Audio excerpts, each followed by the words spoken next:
Alright, right, I want to keep this swift because you've already watched a load of note review videos by now. I know you have.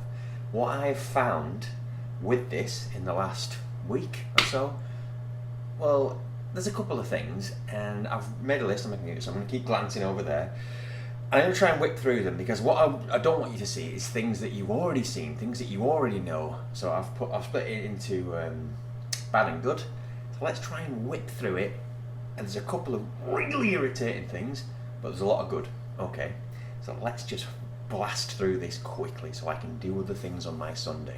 So I reported 35, 36, 37 out of 6.5 million handsets have exploded or set on fire whilst charging. This one hasn't. It charges really quickly, it gets a bit warm. Samsung have already offered me a replacement one if I want one, so I'm going to do that probably. If it's been tested better, I don't know. But I keep my eye on it. Obviously, it makes you paranoid. But if you Google any phone, like iPhone 6 or whatever, they've all set on fire at some point. I don't think it's an epidemic. I think it's more of a production line glitch that's kind of interfered with one or two. The most irritating thing about this phone is the side bezel, the edge screen. Just because you can do something doesn't mean you should.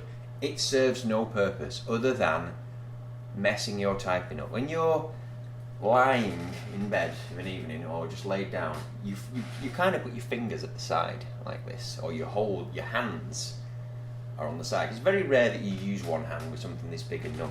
So what I find is I'm sitting back and I've got my keyboard up and I'm typing away words, and it knows that your hands are on the side, and it sort of goes like and sort of throws a few extra words in there, and you have to delete them. If you've got the YouTube app open and you're looking at a specific video and you're watching it and you touch the sides, it jumps to the next video. It registers that you're touching the sides all the time. I think it would have been so much better to have a flat screen. I get that it's an engineering feat and wow, we can curve the glass, but if you smash this thing, it's 270 quid to get it fixed. The side bezel thing is annoying. I don't care what anyone says. I mean, you can have this edge panel where you flick from the side and it brings up a little panel. You know that already, and I don't get the point of that. Just put the shortcuts on your home screen. Bang, one click instead of swipe click. Irritating feature. The Wi-Fi performance on it compared to my Note 4, which I thought was rubbish compared to my iPhone 6s, is worse. This is a 4-storey house. The router is on the first floor, and in the bedroom, which is on this floor, you get like 1 bar of signal, and you'll be watching YouTube or doing online crap as usual, and you'll just see it pop up your wireless network name. Need to connect. I try sort of holding it differently just in case I'm interfering with the antennas, but as you know, it's glass backed, so there must be something to do with the size, I don't know. But I just think on the whole, if you get a mediocre signal from your router to your phone, you'll probably get a slightly worse one with this. Now, this is just this particular one. I'm not saying that it's all of them. And I did find that the Note was a bit poor compared to the iPhone. But I've just noticed that I'm struggling to keep hold of a signal in the kitchen, which is like stone wall, which is under the first floor, which is where the router is. It's not great. Can't get a signal in the conservatory. Bedroom, it drops off a lot. My other phones, it doesn't. So be wary of that. Phone is slippery. Oh my goodness, it's slippery. It's just waiting to be dropped. It needs some sort of case. Now, a case might prevent this stupid side bezel thing, palm rejection.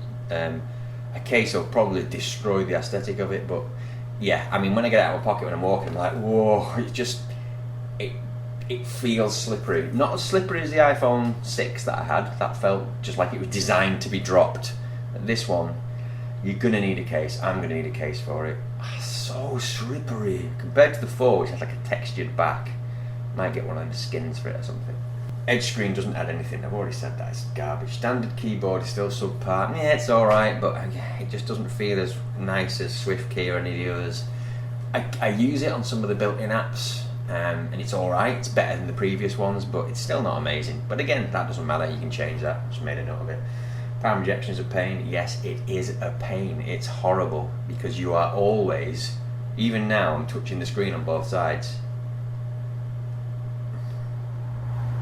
It kind of gets used to it and it knows what you're doing. See that now I can flick through. If I let go, it's being alright now.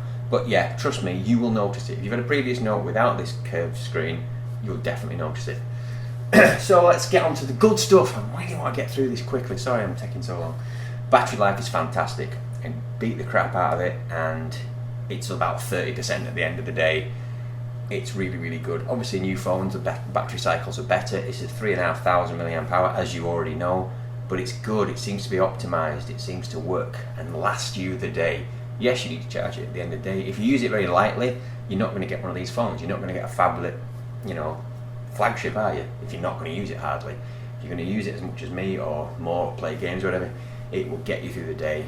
A phone battery just needs to get you through the day. None of this trying to get 2 days out of it. It just seems a bit pointless to me anyway. But point being, good battery, in my opinion. Battery charging is extremely fast. Providing the phone doesn't explode and take your face off, it charges fast. Get it down to like 10%, plug in, it says it's going to be charged in an hour and a half or an hour and a quarter, so that it charges quickly. Not tried the wireless charging, but it charges quickly. Camera is stunning. It's a really, really, really nice camera. It takes really, really, really nice pictures. I'm sure it's the same as the S7, the S7 Edge, but it's getting to that point now where you don't need anything better. We're talking like if they add the megapixels or make the pixels better or better in low light, it's at a standard now where I will happily take this with me instead of the Canon G7X. It's a good camera. Less intrusive TouchWiz notifications. Yeah, I've noticed, and again, you'll probably root it or you'll put a different launcher on, but as you know, when you install a new launcher, you still get left with the original TouchWiz bits. Now with the Note 4, it was very jarring. You'd be doing something and your alarm clock would burst in and have to be ignored, or you'd be in the middle of watching a video and you'd get a text and or a phone call that interrupts you. Now, you just get a little drop down at the top, which just kind of lets you know what the new thing is, and you can kind of approve it, reply, deny. It's nothing groundbreaking, but compared to the 4, which is possibly the last one you've got, if you want to upgrade to this, it's just less intrusive. It's slicker. It doesn't feel as jarring. Keeps you in what you're doing.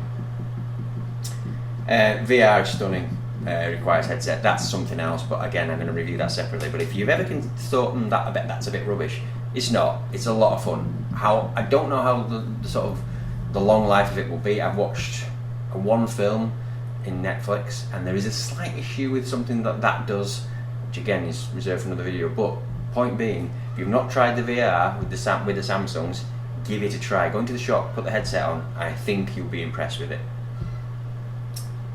Waterproofing is very welcome. Obviously, it's very welcome. I've not tested it. I don't need to. I just know that if I do dunk it, it's going to be okay probably. It's always a welcome addition, is that one. Memory card up to 200 gig, and it has 64 built in, so you've got 264 if you want, which is great, considering you don't have to pay an extortionate premium for the higher memory. You just put a memory card in.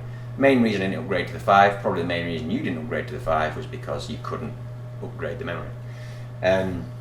Less bloat, notes in one app. Yeah, there's not a million different Samsung apps for different things. They just compiled all the note-taking stuff into one. Again, you probably already know that. It feels less bloated. There is still a Galaxy Store and a Samsung Notes app, but other than that, it's pretty slim. It's quite good how they've managed to do that and get rid of the crap no one uses. Pen is more precise. Yeah, I don't really use the stylus much, but when you do, you notice how thin the tip is. You notice that you can really. It's a nice experience. If you get one of these notes, chances are you'll probably get it for the stylus. It's useful. It has its uses. Although jury's out from me on. I'd like to know how many people who have a note actually use the stylus daily, apart from my girlfriend who plays like a Candy Crush game. I like it for certain things, but it spends most of its life in the side. But it's a lot more precise. My writing is atrocious. But I can actually write on a page now. Apart from the stupid edges, when you get to the edge and your pen falls off the edge, or you want to click on a cross, but because the cross is on a ski slope, you can't quite tap it properly. Goodness me, as you can tell, I'm not a fan of the edge screen. But the pros outweigh the cons. It's obviously definitely a worthy upgrade from the 4, probably even from the 5. Just bear in mind that edge screen will affect your typing. Set up like this, and you're kind of on top of it, you're not so bad, but lay it down, sort of holding it like I do, it just jumps across everywhere. It's a pain in the ass. Now, this video's probably gone on for much longer than I wanted it to, but I did say that I was going to pick up the iPhone 7. I'm not going to pick it up. It's the iPhone 6S with a slightly better camera and different colours. I just can't justify it. Yeah, I mean, it's just under $1,000 for the 256 model. I'd have probably gone for the 128, but again, it's not interesting enough. iOS 10 is on my iPod. It's alright, but it's not groundbreaking. Now, I know there's not many things left that you can do with a phone. That's why the VR is so interesting. It's different. But as far as making a phone thinner, lighter, faster, different coloured, better camera, I'm sure the camera's great, but again, the camera on this is all you need. It's not like you can compare the two pictures and go, oh my god, that camera is atrocious and that one is magnificent.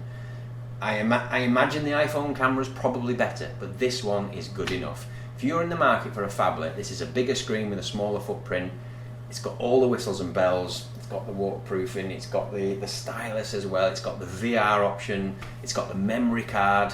It's a better thing for you to buy. You can decorate it to look like the iPhone with obviously controlling the skins and the launchers. You're better off with this. So I'm just not going to pick it up. I don't think so anyway. I mean, I might look at it in the shop and think, actually, yeah, it's amazing, but iOS 10 was meh, 7 is meh, according to me, so I'm going to leave it at that. This is a really badly put together video. I don't know whether I'm going to cut out the fact that I'm pausing and looking and reading the the notes on my computer or not. I haven't decided yet. I just wanted to get this out. I just wanted people to know that the edge screen is annoying, but the phone is good. That's the short version. I should have put that at the start. That would have been so much easier. Anyway, I'll probably edit this now and upload it, and that's what I do with all my videos, so that was completely unnecessary. Anyway, I'm going to go now. Take care now. Bye-bye then.